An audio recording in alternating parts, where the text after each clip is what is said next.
Merci Dominique. Merci beaucoup. On va laisser à André Acari le soin et puis à Monsieur le Préfet de conclure nos travaux de cette session. Au préalable, peut-être, il y a, enfin, dans la foulée des questions qui ont été posées, qu'est-ce qu'on peut faire concrètement? Ce serait peut-être pas inutile, David, que vous disiez, en tout cas pour ce qui nous concerne modestement, à la Chambre d'agriculture, mais malgré tout, ne perdons pas de vue quand même qu'à l'origine, les chambres consulaires, pour ce qui nous concerne dans le secteur agricole, avaient essentiellement pour mission d'accompagner le développement par la qualité du conseil. Donc on peut, voilà, à la dimension conseil technique, économique, maintenant monte en puissance la dimension de la ressource de l'agriculteur. Donc je vous laisse le soin peut-être de... Oui, alors peut-être effectivement très rapidement, hein, pour donner la délai, peut-être vous dire ce qui a été fait, hein, parce que donc, Christian Desserre a évoqué effectivement le document, le saisir à main tendue. C'est un document qui a été imprimé à 30 000 exemplaires. Hein, donc la Chambre a imprimé cette brochure à 30 000 exemplaires et l'a massivement diffusée. Ça a été dit auprès à la fois des acteurs traditionnels du monde agricole, mais aussi auprès d'autres publics professionnels, peut-être parfois plus éloignés de la question agricole, mais ça nous semble important de pousser, c'est décider de renforcer les équipes. Hein. Donc nous sommes en train de recruter en CDD, alors non pas une personne spécialiste de la difficulté en agriculture, mais plutôt un conseiller d'entreprise junior, ce qui va nous permettre de libérer du temps de nos conseillers d'entreprise plus seniors, qui ont de la bouteille, de l'expérience, alors qui ne sont peut-être pas dans une relation mentorale, mais qui vont pouvoir être dans cette relation de confiance que tu évoquais, Dominique, pour leur permettre effectivement d'intervenir auprès des équipes avec Agnès, auprès des situations les plus difficiles. Donc voilà, j'irai un petit peu où nous en sommes. Et puis dans les projets, c'était un peu l'objet des interventions de ce matin, la question de la mise en place de deux outils en 2018, l'Observatoire à Maroc avec Olivier Torres sur 300 à 400 agriculteurs du département, et comme ça, tous les 2 mois, regarder un petit peu ce qui se passe, quoi, et savoir quels sont les signaux faibles ou qu'est-ce qui remonte. Alors derrière, pouvoir dire, bon, on va mettre en place des actions de formation, de sensibilisation, d'accompagnement spécifique. Et puis effectivement, c'est pour ça que je suis content que Dominique ait pu se libérer. Travailler sur le mentorat, c'est-à-dire mais tiens, on va, ça répond aussi aux orientations interconsulaires de la Chambre d'agriculture, mais peut-être aller chercher des chefs d'entreprise d'autres secteurs qui vont, dans cette relation mentorale, apporter cette prise de recul, accompagner les agriculteurs qui en exprimeraient le besoin. Et pour en avoir discuté avec Frédéric Brochot la semaine dernière, donc, qui est en charge de l'agriculture auprès d'André Acari, c'est vrai que lui-même me disait que le mentorat, ça pourrait être très bien en appui des audits d'exploitation que nous réalisons avec le soutien du département aujourd'hui, de pouvoir comme ça dire l'agriculteur qui est passé dans l'audit d'exploitation, on ne lâche pas, quoi, on continue et entre guillemets on lui colle, même si j'ai bien compris qu'ils se trouvaient tous les deux, mais on lui met un mentor pour continuer peut-être à remonter la pente et à progresser sur son sujet, enfin sur l'évolution de son exploitation. Par ailleurs, et j'en terminerai par là, nous avons, puisqu'au niveau national, la question de la difficulté en agriculture concerne beaucoup de chambres d'agriculture.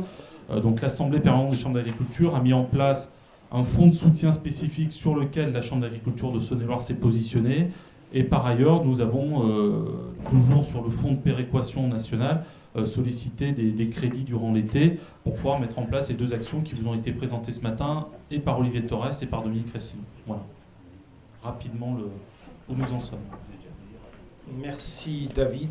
Je le redis, c'est ce qu'on croit à minima devoir faire pour tenter de mieux répondre à toutes ces questions qui se posent. C'est enrichissable et ça demande qu'à monter en puissance de façon collective. Voilà. Plus personne ne souhaite s'exprimer. Très bien. C'est assez inhabituel qu'à une session de chambre d'agriculture, on ne parle pas de ce qu'est notre métier, le blé, les céréales, si la vendange a été bonne. On nous dirait qu'à la dernière minute, ce sera probablement l'année un peu du siècle, non ? Bon, voilà. Vous l'avez compris, on avait souhaité non pas traiter des productions, mais plutôt se soucier des producteurs eux-mêmes. Voilà. Parce que derrière un chef d'exploitation, il y a aussi une famille, une histoire, comme ça a été très bien dit.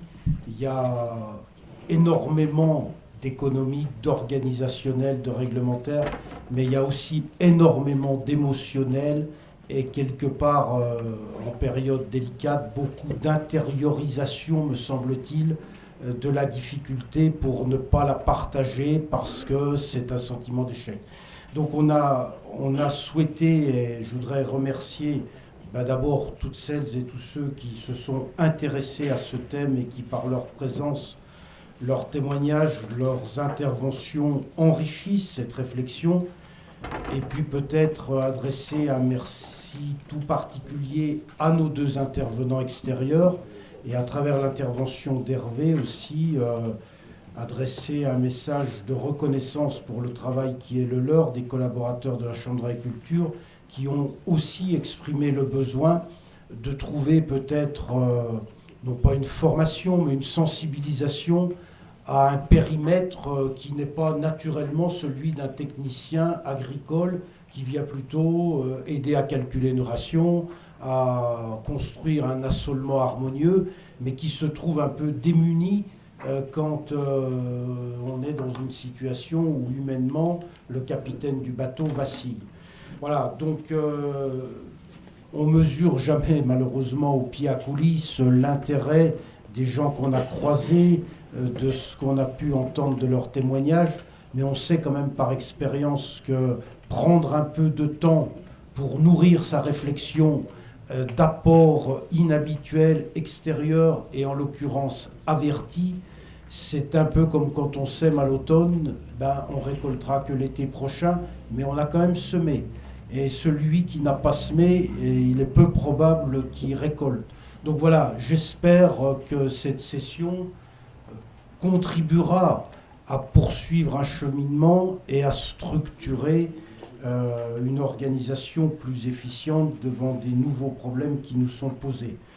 Voilà, je voulais simplement redire rapidement que quand même on n'a jamais arrêté de muscler l'offre de formation dans sa diversité, dans son originalité, soit individuellement, soit en groupe, parce que tout à l'heure, en écoutant le mentorat, le réfléchir seul chez soi, même bien accompagné par les meilleurs techniciens, ça vaut peut-être pas une réflexion partagée dans le cadre d'un groupe, d'une équipe, où il y a une circulation d'échanges, un partage d'expériences.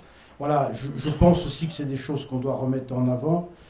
On avait sollicité, je voudrais remercier le président du conseil départemental d'avoir accédé spontanément à cette demande, une aide pour que peut-être, alors je ne suis pas sûr que le mot était le meilleur pour le secteur agricole, mais que soit rendue accessible la possibilité de faire à l'instant T une photographie technique, économique, humaine, par ce qu'on a appelé les audits d'exploitation. Voilà. Donc il en a été question tout à l'heure. Tout doucement, ça monte en puissance. Et c'est comme les gens qui vont à une formation, c'est très difficile d'y aller, mais tous ceux qui y ont été se disent j'aurais peut-être dû y aller plus tôt et qu'est-ce que c'était passionnant. Donc les audits, je pense que là aussi, il faudra communiquer parce que c'est aussi par l'exemple qu'on enseigne et par le bouche à bouche, je pense que ça rend service. Voilà. Mais il y a une nouvelle dimension sur laquelle, moi, je crois qu'on est encore trop fragile. Ça a été exprimé par plusieurs personnes, mais tout à l'heure, Pierre Bautron l'a bien dit. Je pense que dès l'enseignement professionnel agricole, le sujet des risques psychosociaux doit être abordé au même titre que toutes les autres composantes de la complexité de compétences qu'il faut pour un dirigeant de TPE, de PME ou d'exploitation agricole. Et là-dessus, je pense qu'il y a du chemin à parcourir et surtout du retard à rattraper. Voilà, parce que on a un peu laissé ce terrain-là en friche. Donc, sur les deux thèmes qui ont été placés sous le feu des projecteurs, la santé du dirigeant et le mentorat, on peut... on peut s'en arrêter là et dire que ces deux intervenants étaient des gens passionnants. et puis se laisser reprendre par un peu l'écume des affaires courantes, c'est le risque.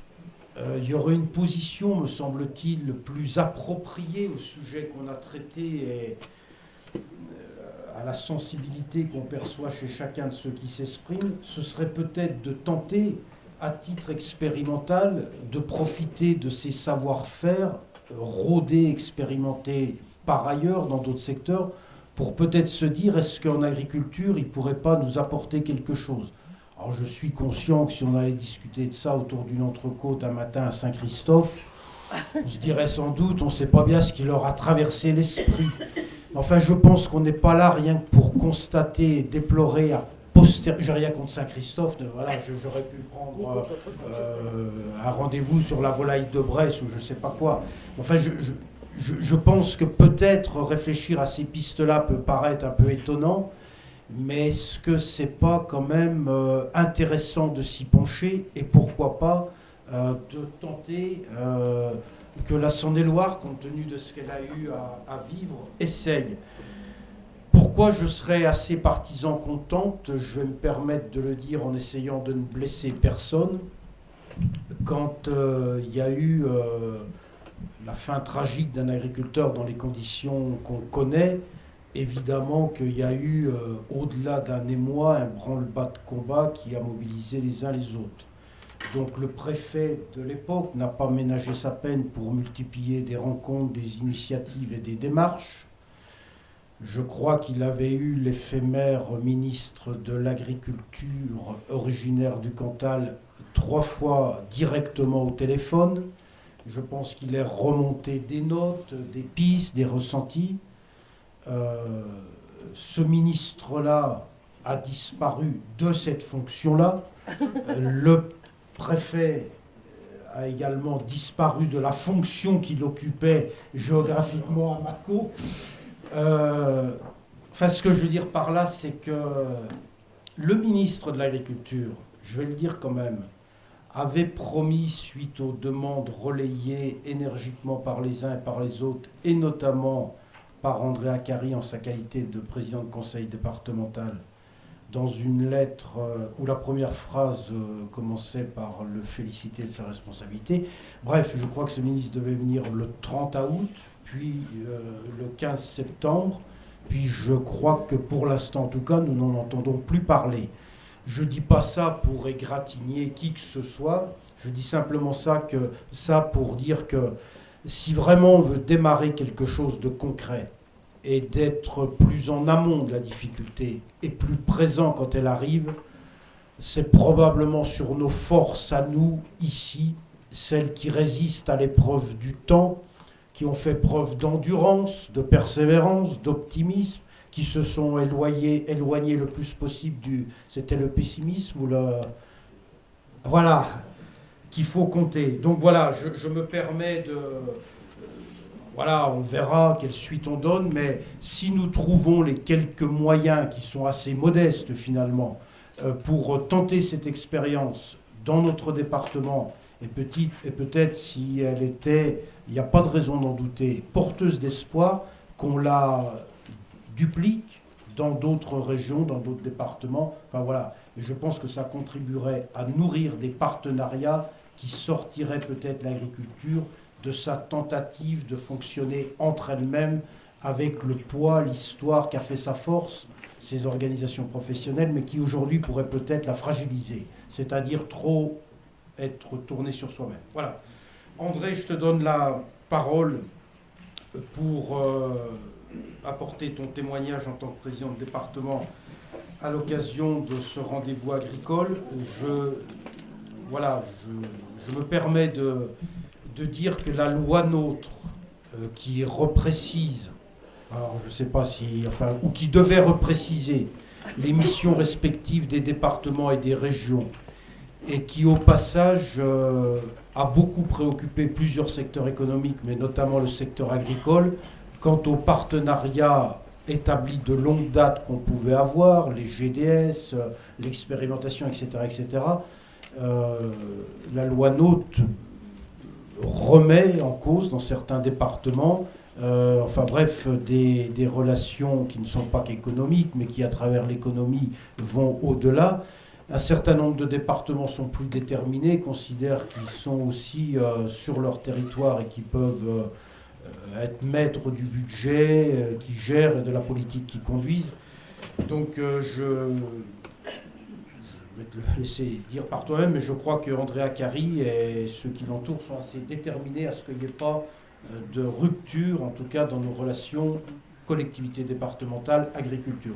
Et puis je trouve qu'autour des sujets qu'on a évoqués ce matin, il serait peut-être intéressant, même si ce n'est pas un sujet agricole, c'est comme un sujet rural et c'est un sujet sociétal, que tu nous fasses partager le projet que tu poursuis, de tenter de combler la grande problématique du désert médical dans des départements, y compris comme la Saône-et-Loire, qui sont quand même des départements pourtant encore vivants.